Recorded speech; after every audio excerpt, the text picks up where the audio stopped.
ketahuan, dalam kepanikan ia mendorong nenek dengan mengayunkan benda tajam. Tangan nenek terluka parah saat mencoba menahan serangan itu. Gadis itu kabur, meninggalkan nenek yang berdarah.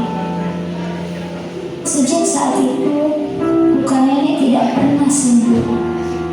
Bukan karena parahnya luka, tapi karena rasa sakit hatinya, ia mulai berubah. Dari yang penuh kasih, menjadi penuh kecurigaan dan dendam. Bertahun-tahun kemudian, gadis itu kembali. Tapi kali ini, bukan karena menyesal. Ia datang untuk menyelesaikan apa yang dulu gagal, dengan mengambil semua yang dimiliki nenek. Nenek akhirnya sadar.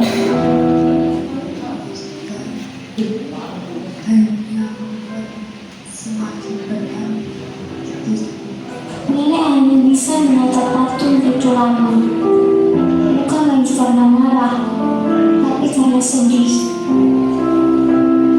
Aku menolongmu dulu, tapi aku tak pernah benar-benar menjagamu. Dan untuk pertama kalinya, lukanya terasa lebih sakit karena penyesalan, bukan dendam.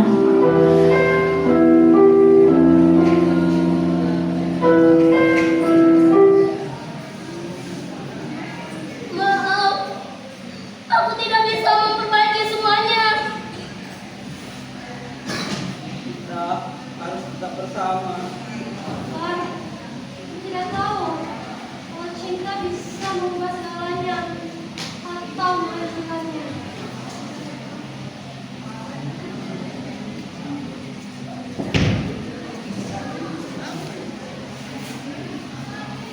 Pada akhirnya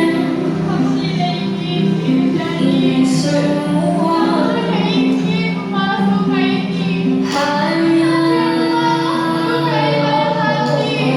permulaan.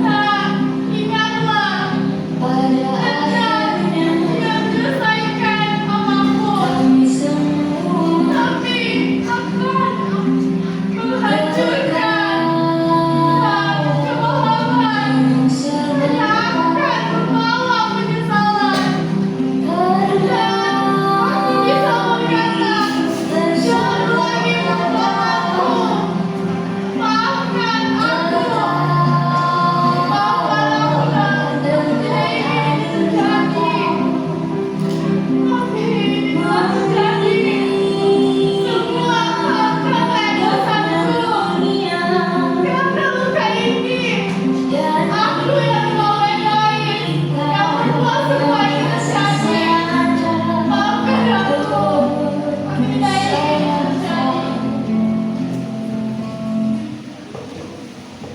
Cerita ini menggambarkan bahwa luka yang tidak diselesaikan dengan baik bisa berubah menjadi dendam. Dan dendam tersebut bukan hanya menyakiti diri sendiri, tetapi juga orang lain di sekitarnya. Cerita ini juga mengajarkan bahwa setiap tindakan sekecil apapun bisa meninggalkan dampak besar bagi orang lain. Hal yang mungkin dianggap sepele oleh satu orang bisa menjadi luka mendalam bagi orang lain. Cerita ini juga menunjukkan bahwa cinta sejati itu bukan hanya menyukai dan menjaganya, tapi rela berkorban meskipun cinta yang tulus dan tidak akan bisa bersama. Namun, cinta yang sejati menjaga sepenuh hati dan meninggalkan kesan yang mendalam dan tak terlupakan. Jika cinta datang, biarlah ia terpendam dan biar takdir yang mengatur segalanya. Di sisi lain, persahabatan dalam cerita ini memperlihatkan bahwa kebersamaan dan kepedulian dapat membantu menghadapi situasi sulit, meskipun tidak selalu bisa mengubah keadaan sepenuhnya.